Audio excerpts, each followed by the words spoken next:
진정으로 하나님 앞에 드리는 찬양은 천사들도 훈무한다고 그랬어요.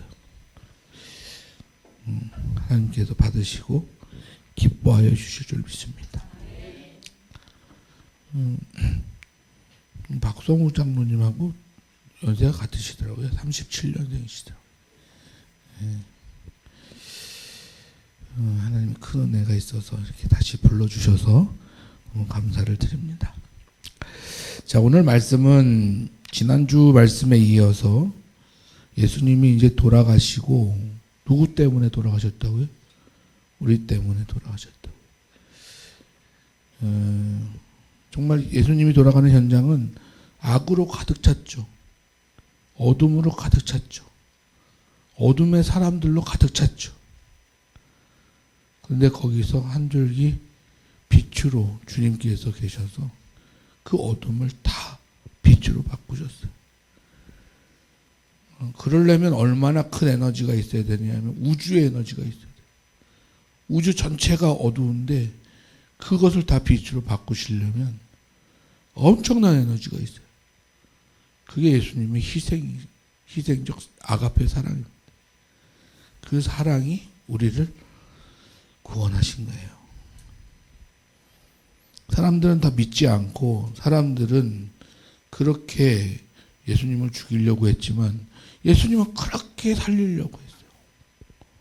그게 아가페 사랑이죠. 죽지 아니하시면 안 됐기에 죽으시는 사랑. 그것이 우리를 위한 사랑이죠. 우리는 누구일까요, 거기서? 그 주변에 예수님을 중심으로 한 주변에 있는 사람들 중에 우리는 누구냐? 여기에는 어떤 사람은 로마 병정일 수도 있고, 어떤 사람은 대제사장일, 저가 갈 가능성이 제일 높죠. 대제사장일 수도 있고, 하나님의 진리 앞에 자기가 좀 안다고 거들먹거리고, 자기가 조금 의롭게 행동한다고 뭐 거들먹거리고, 물질이 좀 있다고 거들먹거리고, 그것으로 자기가 구원을 할 수 있다고 생각하는 그 중에 한 사람입니다. 구원은 예수밖에 없습니다. 근데 마치 내가 예수를 믿어주는 양, 내가 구원의 방식을 갖고 있는 양, 내가 베풀고 있어요. 오늘날은. 주일날 와서 베풀고 있다고 저희가.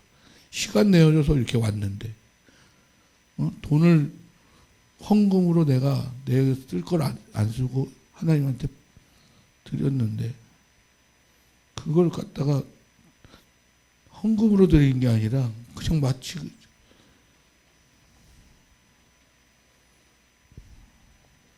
너무 어둠 가운데 있는 거죠.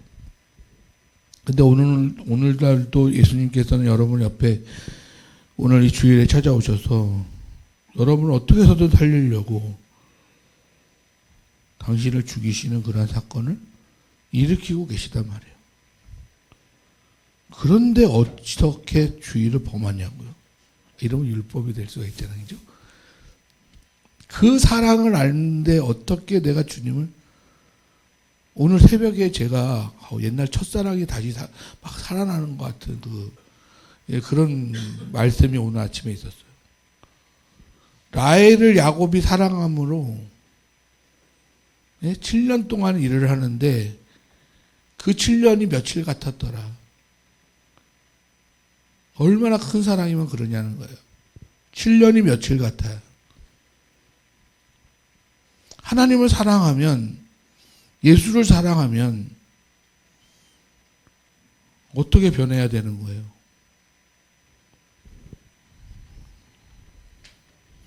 변해야죠. 생명이 있다는 것은 변화가 있다라고 하는 거예요. 그래서 예수님이 돌아가셨어요. 지난주 말씀 속에서 돌아가셔서 그때에 나타나는 사람들이 있습니다. 오늘 본문에 보면 아리마대 요셉이라는 사람이 나타납니다. 아리마대 요셉. 이 사람은 지금으로 얘기하면 국회의원 같은 사람들이죠. 산헤드린 공회에 있는 사람입니다.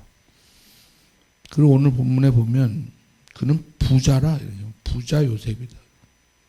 물질을 가졌는데, 권력을 가졌는데, 이 사람이 산헤드린 공회에서 예수를 십자가에 못 박혀 죽여야 될 때 반대했던 사람입니다.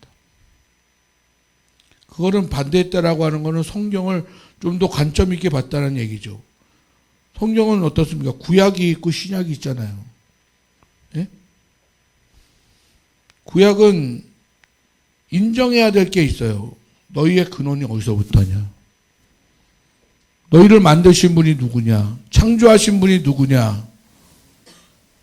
그걸 인정하라는 거예요. 창조주 하나님을 기억하라. 너희의 근원을 기억하라. 또 하나는 뭐예요? 그런데 너희가 죄를 지었지 않느냐? 하나님의 근원됨을 잃어버렸어요. 하나님을 인정하지 않아요. 하나님처럼 되려고 해요. 교만하는 가운데 있죠. 여러분과 저는 분명하게 존재에 대한, 자기 존재에 대한 정확한 정의를 갖고 있어야 돼요. 여러분 피조물이죠. 그러면 마땅히 창조주가 존재하는 거예요. 하나님이 창조주이면 마땅히 피조물이 존재하는 거예요. 근데 둘 다 창조주가 되면 어떻게 돼요? 피조물은 없어요. 근데 인간이 창조주가 되려고 해요. 그럼 그것으로부터 하나님은 그 질서가 없어지는 거예요. 내가 너희를 보호하고 지키고 내 그런 생명을 주는 그 공급을 끊는 거예요. 너희 스스로가 생명을 가질 수 있다는 창조주가 되니까. 그게 죄예요. 다른 좀 도둑질했다고 죄가 아니라, 예? 그 죄 말고 하나님처럼 되려고 했던, 존재를 무시해버렸던, 하나님을 하나님으로 인정하지 않는, 그 하나님을 잊어버린 그 자체가 죄라고요. 그래서 구약은 그걸 알려주는 거예요. 너가 죄인이다. 그러므로 그 죄인이 어떻게 살아가야 되느냐. 그러면서 여러 가지로 구약에는 그 죄에 대한 해결책을 찾죠. 그래서 처음으로 받는 게 뭐냐면 약속이에요. 약속. 내가 너희를 구원하겠다라고 하는 약속. 내가 너와 함께 하겠다 하는 약속. 그리고 너로 민족을 이루고 나라를 이루겠다. 하나님 나라에 대한 약속. 근데 자꾸만 사람들은 자기가 한계가 있으니까 하나님의 나라가, 하나님의 성전이, 하나님의 것이 현상화시키려고 해요. 그렇기 때문에 성전은 계속 무너지는 거예요. 성전을 성막부터 시작하잖아요. 출애굽 때. 텐트에서부터 시작하잖아요. 근데 그게 무너져요. 언제요? 솔로몬 성전 짓고 나서 무너지죠. 가나안 땅에 들어오게 되어져서 정착 문화가 되어지면서 사람들의 집 문화 구조가 바뀌고 문화가 바뀌잖아요. 이동하지 않으니까 이제는 텐트같이 접을 필요가 없는 거예요. 그러니까 돌로 성전을 만드는 거죠. 그 당시에는 가장 아름답게. 그러나 그것으로 하나님이 거기 계실 수가 없어요. 그래서 사람이 자꾸만 그 돌로 지은 성전에 하나님이 계신다고 그러면서 자꾸만 거기를 섬겨요. 인간의 한계죠, 그게. 죄성을 가진 인간의 한계. 하나님이 그걸 또 팍 무너뜨려 버려요. 그 다시 또 성전을 세워요. 좀 잘하는 것 같은데, 그러다가 또 보면 인간의 한계, 물리적이고 한계적인 걸 또 세워서 그걸 의지해요. 그럼 하나님 또 그걸 무너뜨리셔요. 그래서 제가 늘 여러분한테 말씀해요. 다윗에게 그래서 그 성전을 짓지 못하게 한 거예요. 다윗이 세우는 하나님의 나라는 영원히 무너지지 않는 하나님의 나라를, 하나님의 성전을 약속하셨거든요. 예수 그리스도로 말미암아 세워진 그러한 성전이고 나라잖아요. 그래서 그 죄 해결책을 찾으려고 해요. 또 율법을 줘요. 그 율법으로 너희 죄를 깨닫게 해요. 그럼 법이라고 하는 거는 여러분의 죄를 밝혀내는 게 법이에요. 법은 해결책이 없어요. 법으로 여러분이 죄인입니다. 이렇게 라고 하는 걸 밝히는 거지. 그걸로 어떻게 하죠? 라는 하는 게 없어요. 근데 유대인들이 자꾸만 그 법 해석을 잘못해가지고 율법으로 자꾸만 자기를 지킬 행동으로 해서 내가 많이 지켰니 적게 지켰니를 따져가지고 그것으로 말미암아 의를 세우려고 그래요. 그 의의 정도가 나는 구원을 받는다 이런 거예요. 그러니까 자꾸만 어떤 게 생겨요? 산에 올라가서 돌을 닦고, 예?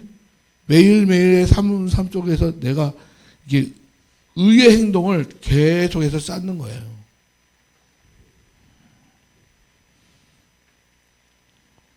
율법은 그래서 준 게 아니에요. 율법은 여러분이 그것으로 내가 의인이 될 수 있다라고 해서 준 게 아니에요. 많이 잘 지키면 의인이 될 수 있다 해서 준 게 아니에요. 너희가 죄인임을 깨달으라고 준 거예요. 그러므로 너희의 죄는 어떻게 해결할 수 있다? 은혜로. 내가 주는 은혜로만이다. 여러분이 아무리 잘 지켜도 하나님의 율법을 지킬 수가 없어요. 다 지킬 수 없어요. 다 심판받아요. 하나라도 있으면. 예수님 시대 때 와가지고는요, 그 율법이 더 강해졌어요. 어떻게 강해졌어요? 마음의 죄까지도 죄다. 행동으로 옮기지 않고 마음으로 그 마음을 먹기만 해도 죄다. 근데 어디서 거기서 벗어나시려고 그래요? 그 죄로 죄인 되면서 벗어나려고 그러냐고요. 그래서 신약 시대 때에 예수 그리스도를 보내신 거예요. 계속 뭘 보여주셨어요? 죄를 사할 때 너희는 제사를 드려라. 제사를 드릴 때 너 대신에 어린 양을 대신 죽이고 그 어린 양의 희생으로 말미암아서 너희 죄를 대속할 것이라는 걸 계속 모형으로 보여주셨어요. 그리고 나서 완전한 희생양을 드리면 우리의 죄가 완전하게 사해지지 않겠느냐 할 때 하나님께서 완전한 희생양이신 하나님의 아들 예수를 보내주신 거예요. 그는 곧 하나님이시죠. 하나님이 여러분을 대신해서 죽었다는 얘기예요. 신이 여러분을 대신해서 죽었다 얘기예요. 어디 그리스 신화의 신이 인간을 위해서 죽은 신이 어디 있어요? 다 신이 굴림을 하지. 그런데 우리가 믿는 이 기독교 신앙은 신이 우리를 위해 죽으셨다. 신이 죽을 수가 있어요? 근데 왜 죽었다고 그래요? 신이 죽었다는 것은 자기의 존재를 부인했다는 얘기입니다. 하나님이신데 인간의 몸을 입고 내려오신 자체가 죽은 거예요. 여러분이 생명으로 살았다라고 하는 것도 그 반대죠. 육신이 죽고 그래서 영이 사는 거예요. 그래서 신약시대 때에는 그 죄에 대한 문제, 하나님 창조주 하나님을 잃어버린 그 죄에 대한 그런 문제, 하나님처럼 되고자 하는 그런 문제, 그 죄의 해결책으로 예수 그리스도를 보내주신 거예요.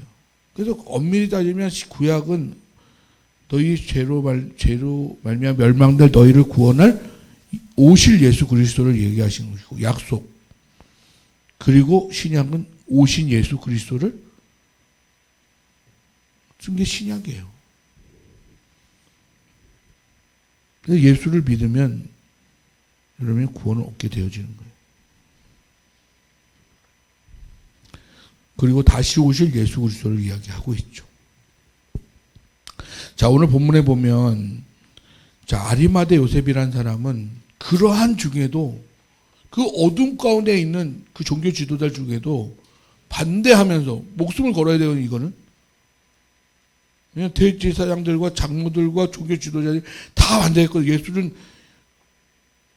예수는 신을 모독한 죄로 엄청난 큰 죄를 졌기 때문에 그와 동조하는 자는 같이 죽는 거예요.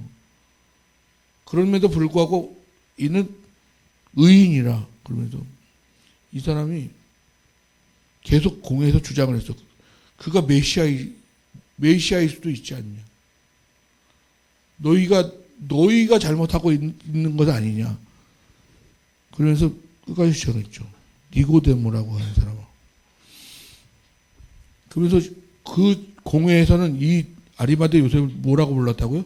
예수의 제자다 이렇게 했어요. 거의 왕따죠. 거기 세계에서는. 여러분 이 세상에서는 왕따가 되셔야 돼요. 신앙에 대해서는요.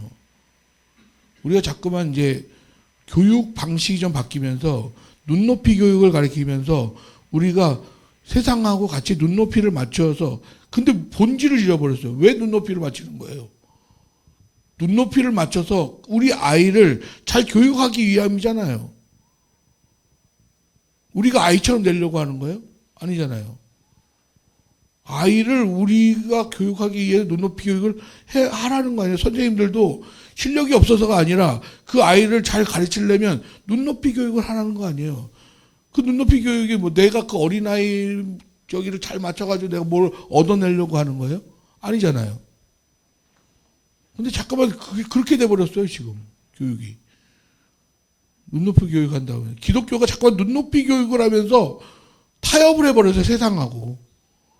그래서 세상 사람들이 인정해주는 기독교인, 세상 사람들이 그를 좀 알아주는 기독교인, 거부감 없는 기독교인, 그런 건 없어요. 빛이 세상에 왔을 때 어둠이 그를 받지 못하는 거예요.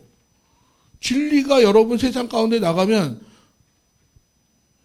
우리 옛날에 그 얘기 있었죠. 눈이 하나인 나라에 가면 눈 두 개인 사람이 병신이라고. 그 얘기 들으셨죠? 진리가요.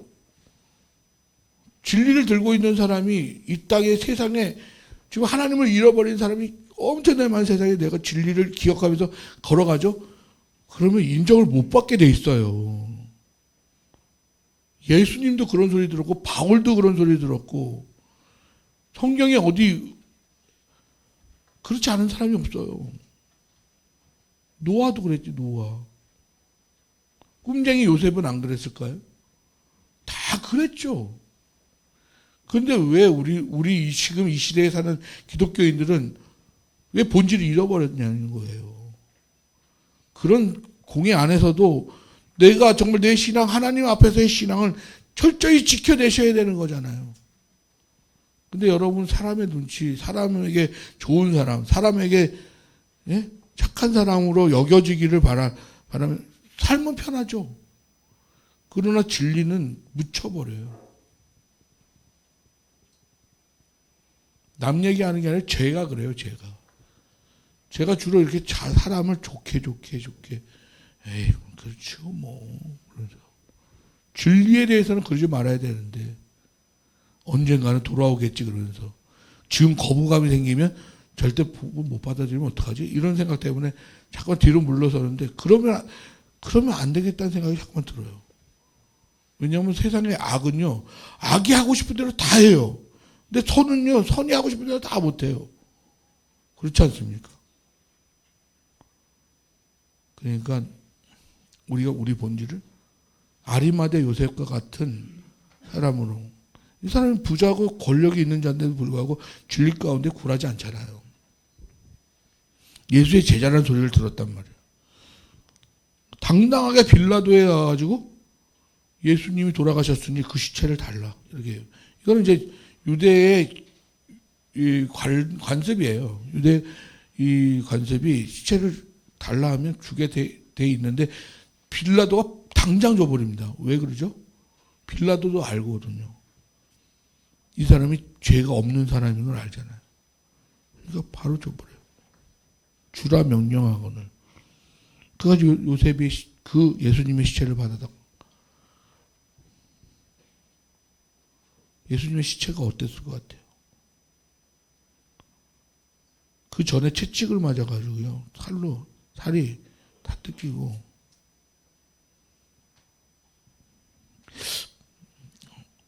옛날에 제가 참 곱게 봤던 그 시신이 우리 고모님이에요. 고모님이 돌아가셨는데 그걸 기독교인이 아니라서 이제 유교식으로 염을 했는데 이게 보니까 얼굴을 보니까 뽀얗고 이쁘시더라고요. 그래서 좀 돌아가셨는데 이쁘다. 근데 예수님은 어땠을 것 같아요? 머리에는 가시면류관 떠가지고 피가 옆구리는 창에 찔려가지고 창자국이 나 있고 등에는 온갖 채찍질로 살이 다 뜯겨져 나가고 그런 고난의 예수를 아리마대 요셉이 깨끗하게 씻기고 정리해서 세마포로 싸서 장사를 염을 했단 말이에요. 그리고 자기를 위해서 그 돌을 우리 기독교 우리 무덤 문화하고 좀 다르죠. 큰 바위를 파가지고 그 안에 동굴을 만들어서 거기다가 시신을 놓는 거예요. 그래서 그 바위 속에 자기 새 무덤에다가 예수님을 모셨어요. 그래 두고 큰 돌을 굴려 무덤에 놓고 가니라. 이건 마태의 관점이에요. 이건. 큰 돌을 굴려가지고 무덤을 막아놨다. 어느 누구도 침범하지 못하도록. 여기에 지금 예수님이 돌아가신 다음에 돌아가는 현장은요. 예수님 시신이 없어질까 다 걱정을 해요. 예수님을 경계했던 제사장들도 얘네들이 예수님이 살아계실 때에 사흘 만에 부활하실 것이다 라고 이야기하고 있기 때문에 혹시나 제자들이 그 시신을 훔쳐가지고 살아나지도 않았는데 우리를 속일까 하기 때문에 지켜야 된다 이런 사람이에요. 반대적으로 믿는 사람들도 마찬가지죠. 믿는 사람들도. 왜냐하면 그걸 정치적으로 이용해 먹으려고 하는 사람들도 있잖아요. 예수님은. 참 희한한 현상이에요, 이게. 자, 그리고 오늘 본문에 보면 대제사장들과 바리새인들 함께 빌라도와 그 관저에 있어요. 근데 그날이 어떤 날이라고요? 이튿날은 준비일 다음 날이라. 준비일 다음 날이 뭐예요? 6월절 바로 전날이란 말이에요.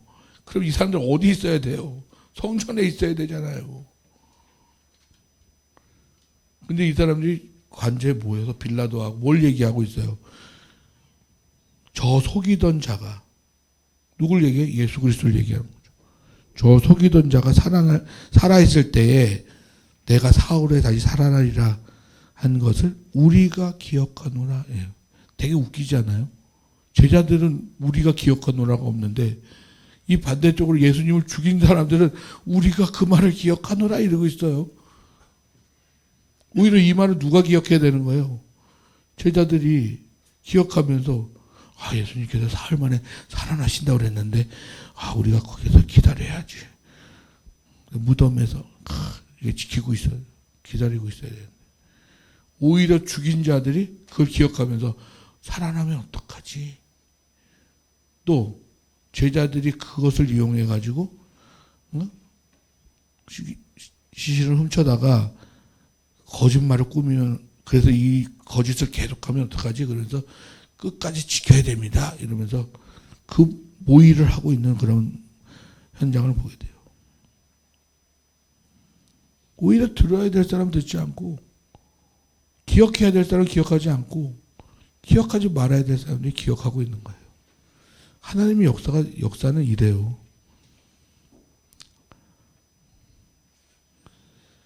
우리 지난주에도 말씀을 드렸지만 정말 속이는 자가 누구냐, 신성모독을 한 사람은 누구냐, 이거는 어디서 결정이 나야 되는 거예요? 하나님 앞에서 결정이 나야 돼요. 하나님 앞에서 이 사람들은 인간의 세계 앞에서 속이던 자가 누구냐, 속이는 자가 누구냐. 예수가 속이는 자라고 그랬지만 하나님 앞에서는 속이는 자가 누구예요? 이 대제사장들과 거짓 종교 지도자들이잖아요. 저는요, 이 종교 지도자 대제사장쯤 됐으면 벌써 이 예수가 메시아의 가능성에 대하여서 엄청난 신뢰를 갖고 있는 사람이라고 저는 생각해요. 이사야서 53장에 어린 양이 끌려가는 우리의 질고를 지고 가는 어린 양이로다 죄가 없는 그 예수가 죽는 그 모습이 53장에 나와 있는 것을 이야기하면서 이 사람들이 강론하고 설교하면서 이것에 대해서 얼마나 강조했게요. 이사야서 53장은 이 사람들이 정말 평생을 유대인의 역사 대대로 메시아가 오실 것을 그 모양을 이야기했던 모양이잖아요. 그럼 거의 외우다시피 하는 말씀이란 말이에요. 그리고 자기네들 늘 상고하면서 눈물 흘리면서 회개하고 그 메시아를 기다렸던 그 말씀이란 말이에요. 근데 예수가 안 봐도 벌써 예수가 너무나도 모양이 같죠. 53장에 있는 모양과 같이. 그러니까 이 대제사장들이 자기들의 마음을 속이고 있는 거죠. 왜냐하면 이 선택을 했을 경우 내 기득권을 뺏기니까. 종교 지도자로서의 기득권을 뺏겨버려요. 이 사람들이 얼마나 누리고 살았는데, 얼마나 많은 사람들에게 신임을 받고 인정을 받으면서 살았는데 내가 그걸 뺏긴단 말이에요. 안 뺏기고 싶죠. 여러분은 갖지 않아서 가져보질 않으셔서 모를 거예요. 가지신 분이 누가 있나? 가져보셨던 분이 누가 있나? 그거를 아는 사람은 뺏기기 싫죠. 그래서 선택을 타협을 하는 거예요.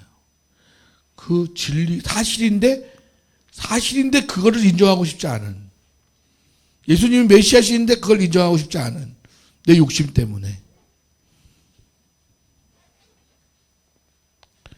그래서 대제사장들이 하나님 앞에서 누가 속이는 자인가에 대한 질문을 했더라고 한다면, 아니 그걸 했을지도 모르겠어요. 그런데도 불구하고 그 죄악이 그 사람들을 이겼죠.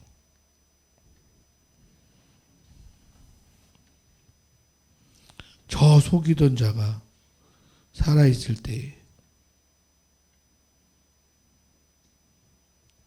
예수가 속이는 자였다. 나중에 심판대 앞에 섰을 때에, 하나님의 진리 앞에 섰을 때에 너희가 속이는 자였다. 분명하게 하나님 말씀하시고 그들에게 유죄를 선고하시고 지옥으로 보내실 겁니다.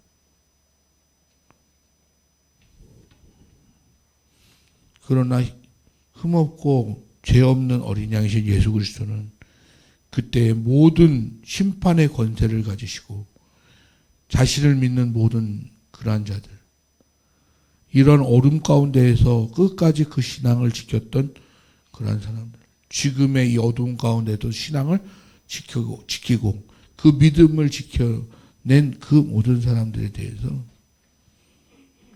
구원을 하시고 생명을 주시고 하나님 나라로 받아주시는 그러한 역사를 하시는 그러한 분이시라는 거예요.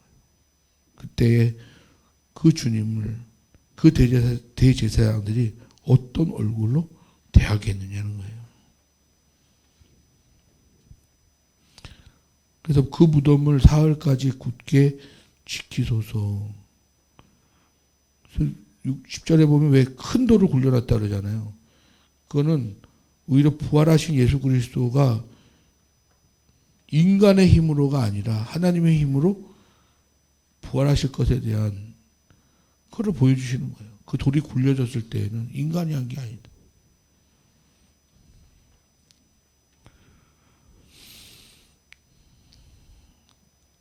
시체를 도둑질하여 가고 백성에게 말하되 그가 죽은 자 가운데서 살았다 하면 그의 후에 속임이 전보다 더 클까 하나이다 그러면서 그걸 지키라고 이야기를 하죠. 그러니까 빌라도가 빌라도도 참 재밌는 사람이에요. 야 너희도 경비병이 있지 않냐? 그럼 지켜라. 그렇게 물론 이제 로마의 명령을 받아야 움직이는 거지만 웃기죠. 지켜라. 그러면서 경비병과 함께 가서 돌을 임봉하고 무덤을 굳게 지키니라.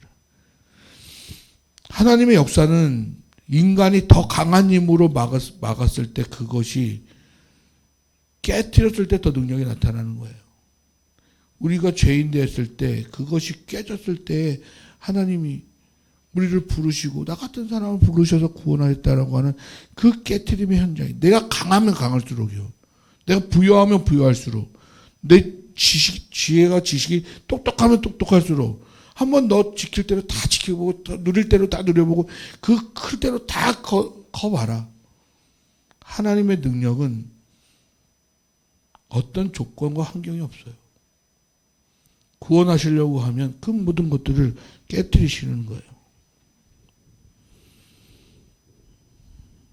그렇기 때문에 이들이 참 우리 신앙은 하나님 앞에서의 신앙이어야 돼요. 그래서 어디에 속해 있느냐에 따라서 우리가 달라질 수 있어요. 여러분과 저는 연약하잖아요. 그렇기 때문에 우리는 세상에 속하면 세상의 눈으로 속이는 자가 다르고 하나님께 있으면 하나님의 눈으로 속이는 자가 다른 거예요. 하나님 눈으로 볼 때 대제사장이 속이는 자고 세상에 있는 사람들은 예수가 속이는 자고 오늘날도 세상 사람들은 예수를 믿는 자들 속이는 자로 보고 우리는 하나님 앞에서 그들이 오히려 속이는 자인 거죠. 왜요? 근원을 잃어버린 백성이니까. 하나님을 모르는 백성이잖아요. 그러므로 우리는 세상의 사람들에 속해 있느냐 아니면 믿는 자들의 공동체에 속해 있느냐. 쉽게 말해서 세상의 노래를 하느냐 우리 노래를 하더라도 하나님을 찬양을 하느냐 세상의 지식적인 말을 하느냐 하나님의 말씀을 하느냐 우리가 어디에 속해 있느냐에 따라서 그 속이는 것의 대상이 달라진다고. 여러분 제가 우리 교회 공동체가 그나마 그래도 요즘 교회가 욕을 많이 먹잖아요. 그럼에도 불구하고 마지막 보루는 교회인 거예요. 구원의 마지막 보루는 교회예요.